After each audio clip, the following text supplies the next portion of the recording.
senobadi-nobadinya antum semua, gitu ya, tetap somebody di mata Allah Subhanahu wa taala. Kita akan bareng-bareng, akan beriringan untuk bersama-sama membesarkan partai ini, akan bareng-bareng beriringan untuk sama-sama meraih surganya insya Allah. PKS nomor 8, nomor 8 PKS 2024 PKS menang. Allah.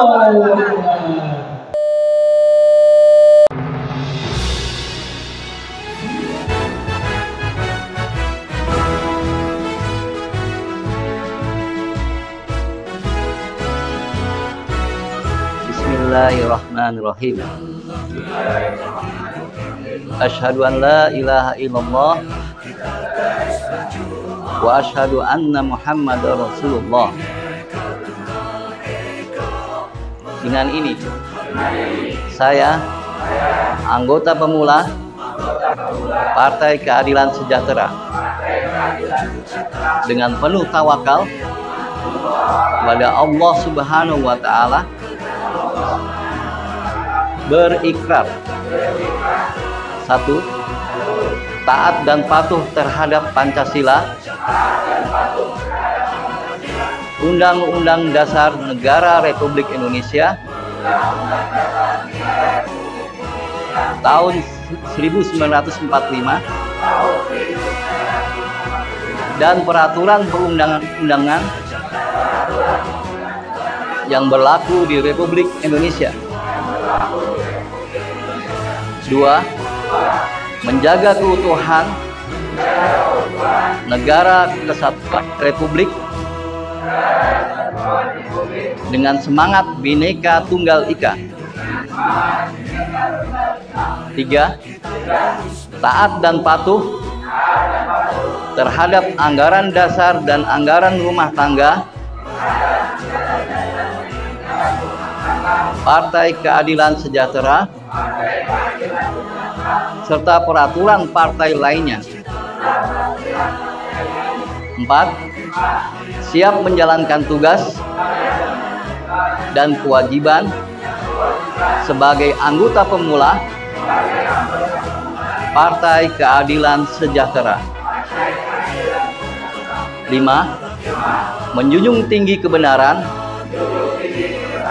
akhlak mulia, cinta kasih sayang, dan persaudaraan. Semoga Allah Subhanahu wa taala menjadi saksi atas apa yang saya ikrarkan.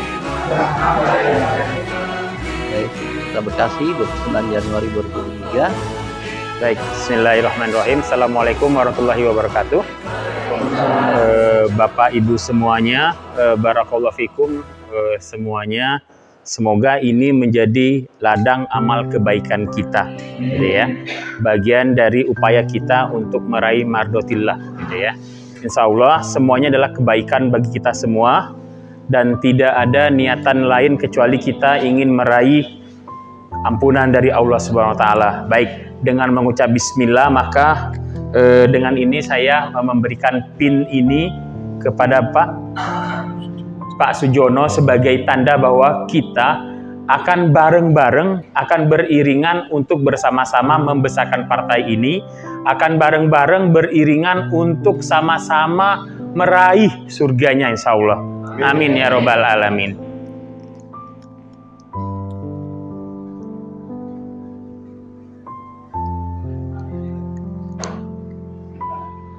dipakai masing-masing.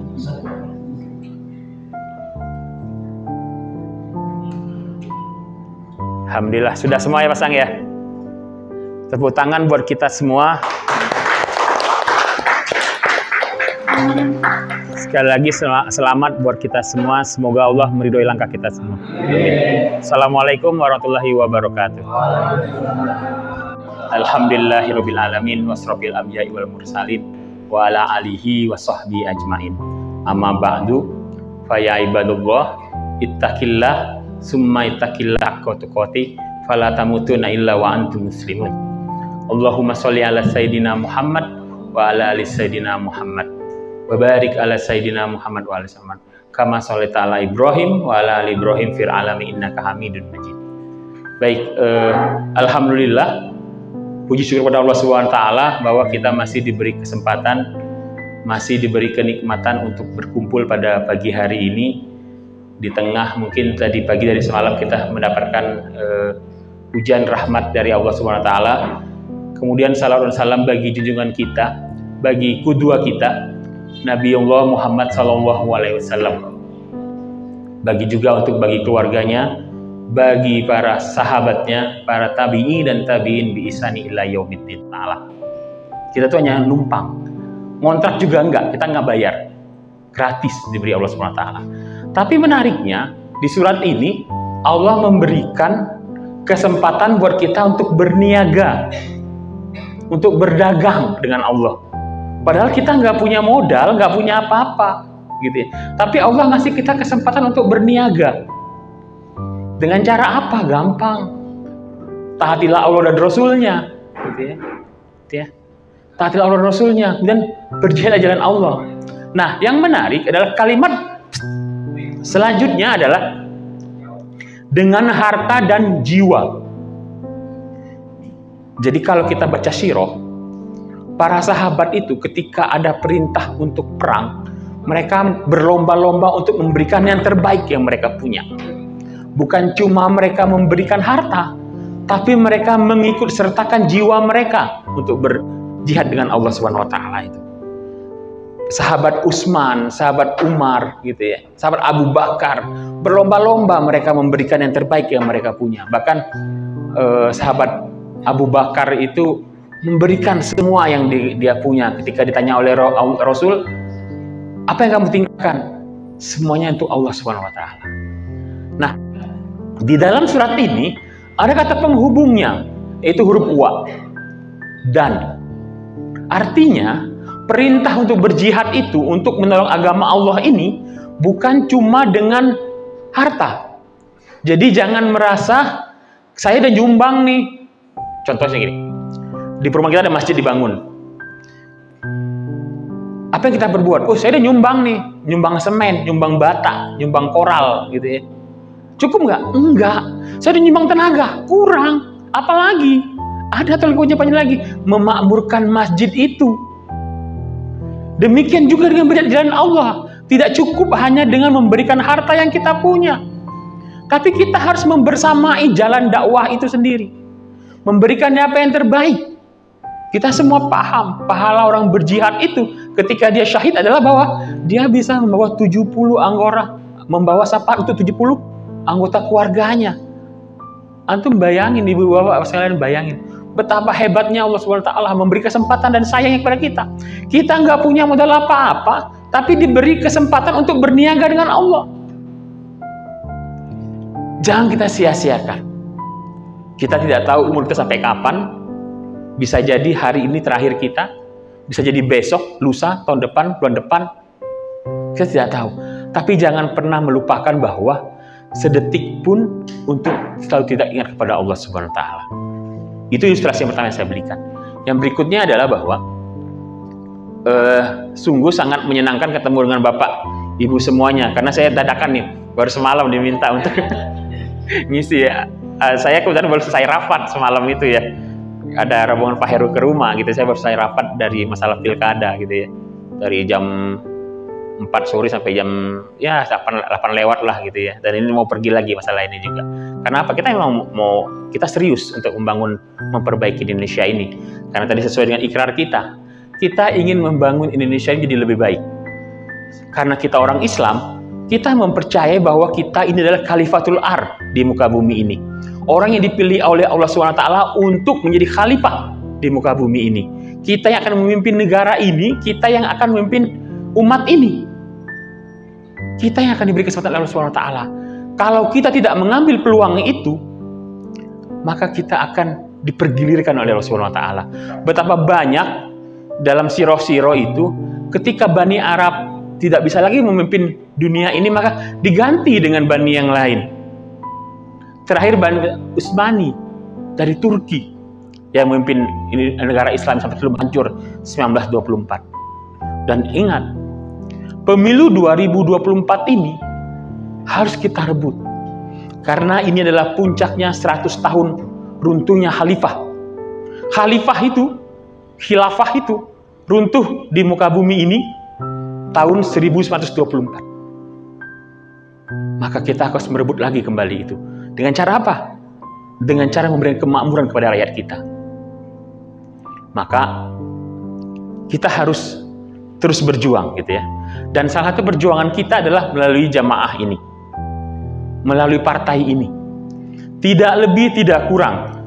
Salah satu yang harus kita ingat adalah ketika kita berjamaah ini, ketika kita berpartai ini adalah bahwa dia harus terus mengingatkan kita ketika kita jauh dari Allah. Jadi kalau Bapak Ibu masuk ke PKS, tetapi Bapak Ibu tidak merasa bahwa PKS ini bisa mengajak Bapak itu untuk lebih dekat kepada Allah SWT, maka tegur. Sampaikan keberatan Bapak Ibu. Bilang, saya gabung PKS ini bahwa karena saya mau di jalan kebaikan. Bukan untuk jalan-jalan kejahatan. Itu yang harus kita ingat. Bahwa kita gabung ini karena kita bersepakat bahwa kita ingin menegakkan rahmatil lil alamin. Gitu ya. Karena kita ingin menegakkan di muka bumi ini bahwa kita adalah khalifah di muka bumi, dan itu adalah cita-cita mulia kita gitu ya. Dan beramal soleh, beramal jama'i itu adalah pondasi dasar kita. Maka kita berjamaah di dalam PKS ini gitu ya, itu bagian dari cara kita untuk beramal jama'i.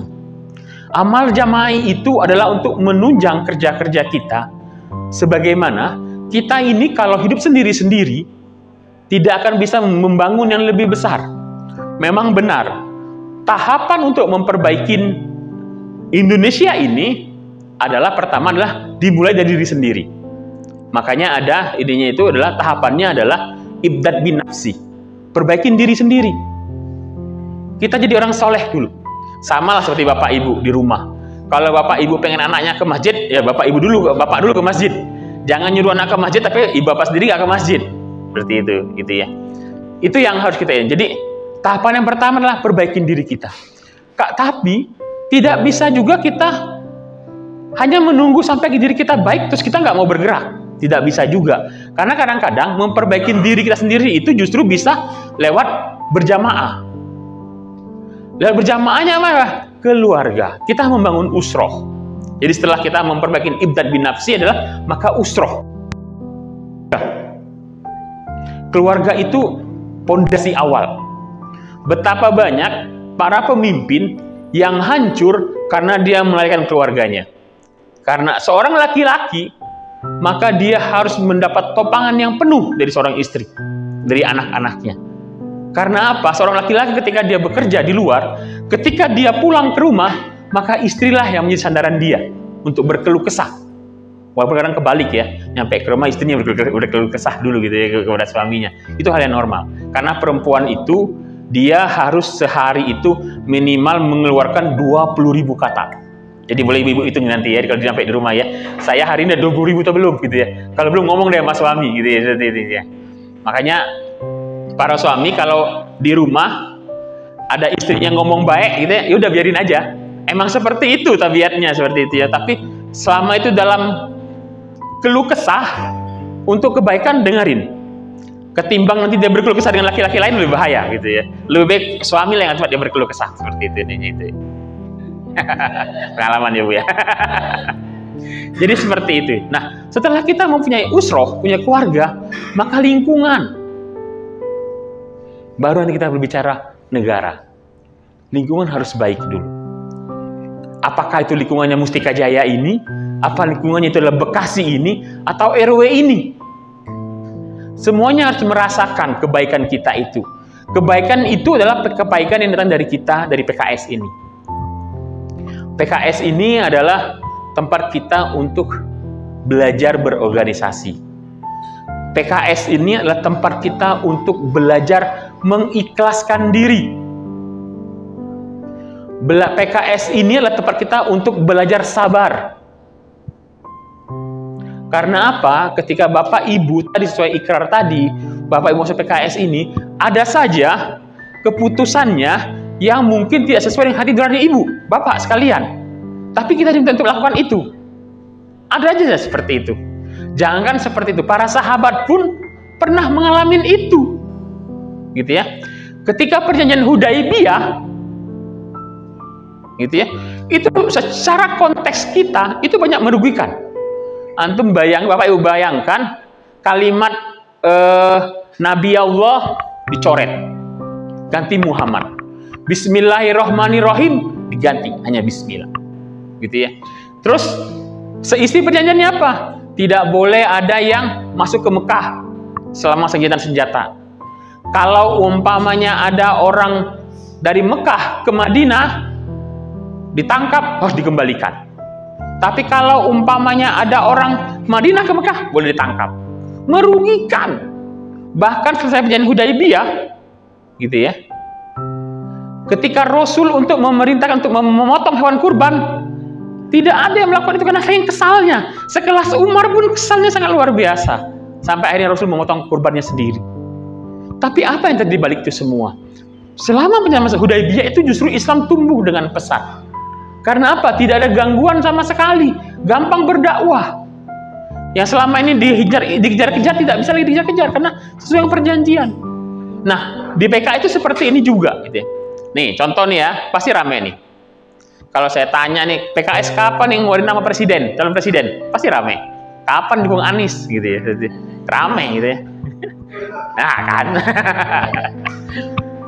Padahal itu masalah timing saja. Paling gampang itu adalah kenapa orang banyak yang nggak bisa gabung PKS secara ininya itu adalah ketika disuruh ngaji, disuruh ngapal Quran gitu ya. Sebelum pengajian itu tilawah dulu. Ada yang nggak bisa tilawah, malu dan nggak mau gabung. Padahal bukan itu tujuannya. Kalau nggak bisa tilawah, yuk kita belajar bareng-bareng belajar tilawah. Seperti itu intinya itu. Kita dibaliknya seperti itu. Kalau umpamanya belum bisa, ayo kita bisa gitu ya. Tidak bisa gitu ya, harus bisa semuanya. Karena apa? Gitu ya. Saya ada quote seperti ini. Senobadi-nobadinya antum semua gitu ya, tetap somebody di mata Allah Subhanahu wa taala. Jadi antum merasa saya nggak bisa apa-apa, tetap merasa sesuatu di mata Allah Subhanahu wa taala. Jangan lupakan itu. Jadi sekali lagi ahlan wa sahlan di PKS, kita bareng-bareng perbaikin ini. Ingat, ini jamaah manusia, bukan jamaah malaikat. Jadi mungkin saja ada yang salah, mungkin saja ada yang kesal, mungkin saja ada yang tidak terima. Itu adalah hal yang normal. Tetapi sunnahnya kita diminta untuk berjamaah. Selama jamaatul muslimin belum ada di dunia ini, maka kita akan diminta untuk masuk jamaatul minal muslimin.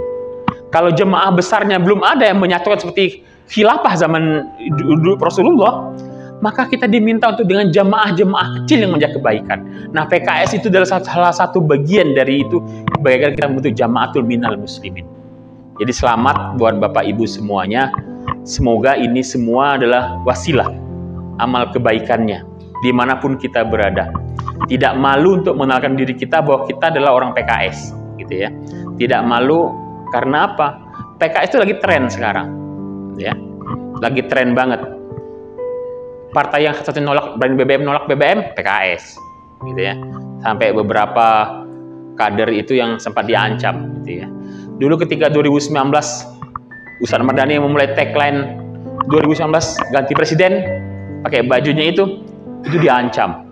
Bahkan pakai baju itu pun ditangkap polisi, gitu ya. Bahkan di rumah Ustadz Mardani itu sampai dilemparin bom molotov. Ini di Pondok Gede itu sampai. Tapi itu bagian dari sunnatullah. Karena para sahabat sendiri pernah melakukan itu. Pernah satu cerita, para pejuang dakwah di Mesir itu ditangkap oleh Gamal Abdel Nasser. Karena mereka anggota organisasi Ikhwanul Muslimin, ditangkap semuanya. Ketika ditangkap, mereka disiksa di penjara dan diminta untuk kerja paksa, gitu ya. Nah, Karena sudah lelahnya, ketika selesai ada satu anggota jamaah itu adalah dia ketika naik tangga untuk balik ke campnya itu, mereka tuh berpegangan tangan, gitu ya. Berpegangan tangan karena sudah tidak kuat lagi berdiri, gitu ya. Dan banyak di antara mereka syahid di penjara, gitu ya. Nah, ketika naik tangga itu ada salah seorang sahabatnya itu terjatuh. Ketika terjatuh, dia memegang bahu sininya sahabatnya. Ketika memegang bahu sini sahabatnya, kulitnya lepas kulit sininya itu sahabatnya itu. Tapi ada berkahnya di situ. Dengan terkelupasnya di sini, maka semua ternyata sahabat itu yang selama tidak bisa tidur telentang itu, di sini itu karena terlalu sering dicambuk, sudah bernanah semuanya itu. Nah, ketika ditarik itu lepas tuh kulit itu, keluar semua nanahnya seperti itu. Nah, dengan cara seperti itu jadi sembuh.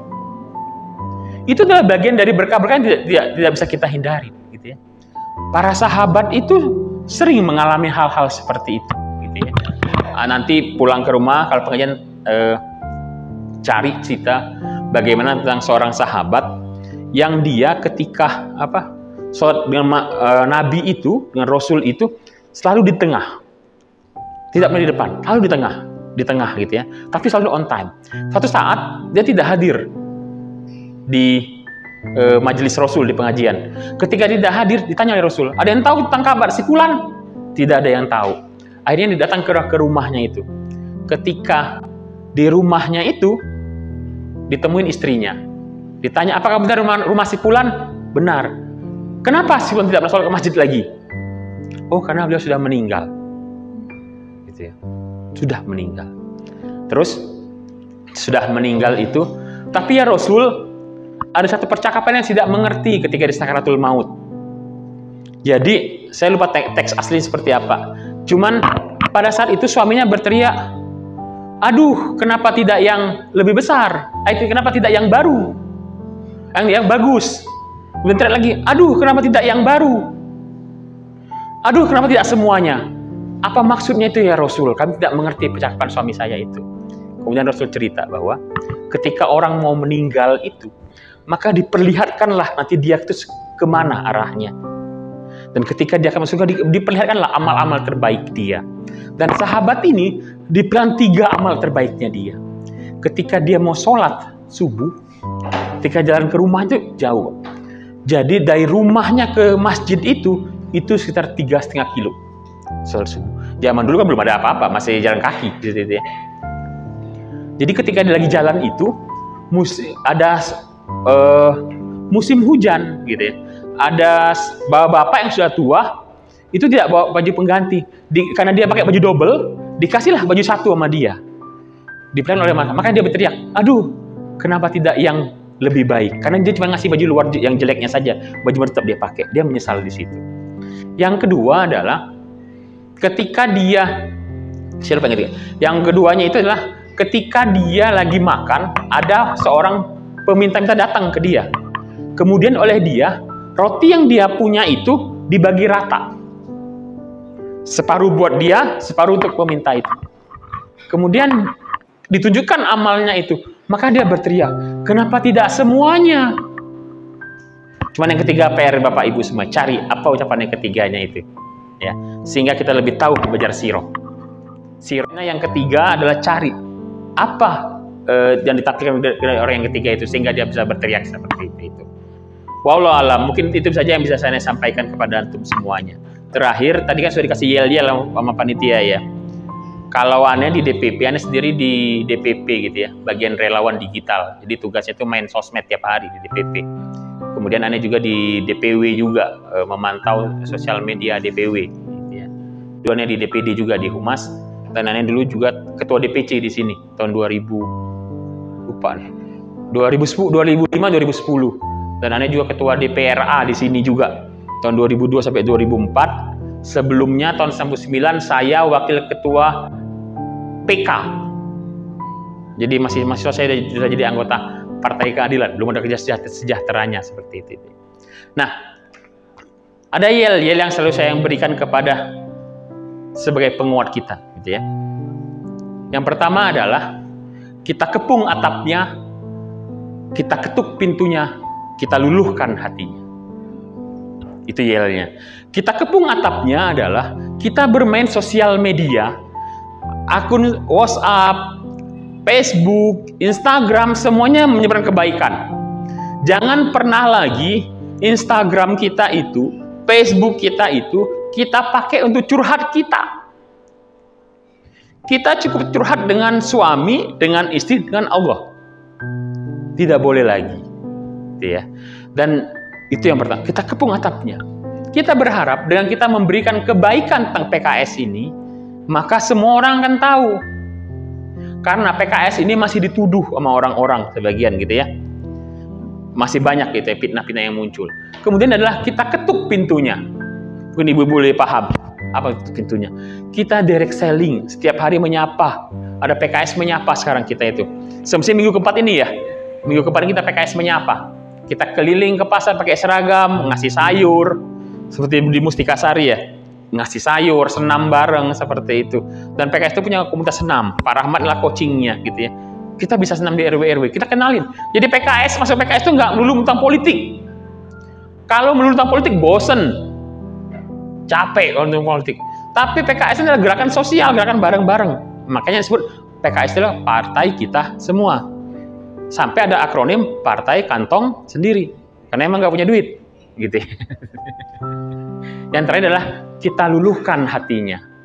Dengan kita menyapa tetangga, dengan kita menyapa keluarga kita, dengan kita menyapa orang sebelah kita, maka kita berharap dia bisa menjadi bagian daripada kita. Sehingga ada jargon tambahannya adalah, jika Anda setuju, maka pilihlah kami. Jika Anda ragu-ragu, maka pelajarilah kami. Jika Anda tidak setuju kami, doakan kami. Baik, mungkin itu saja yang saya sampaikan pada antum semuanya. Sekali barakallah pada antum semuanya. Kita bareng-bareng belajar di sini, insya Allah jadi lembaga kebaikan kita semua. Billahi taufiq hidayah. Wassalamualaikum warahmatullahi wabarakatuh. PKS nomor 8 2024. Allahu Akbar. Ya, alhamdulillah. Progres berkata hadiah, yaitu yang datang pertama. Siapakah dia? Yaitu Ibu Eva. Eva siapa ya? Ya, kepada Ibu Eva silakan.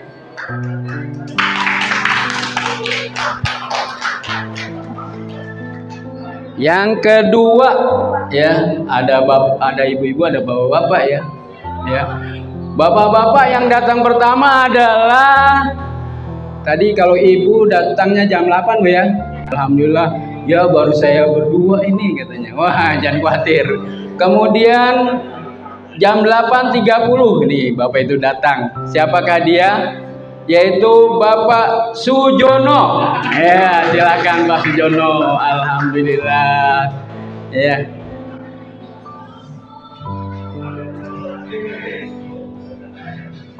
Ini dari ya. Pilih atau gimana nih? Bapak dulu deh.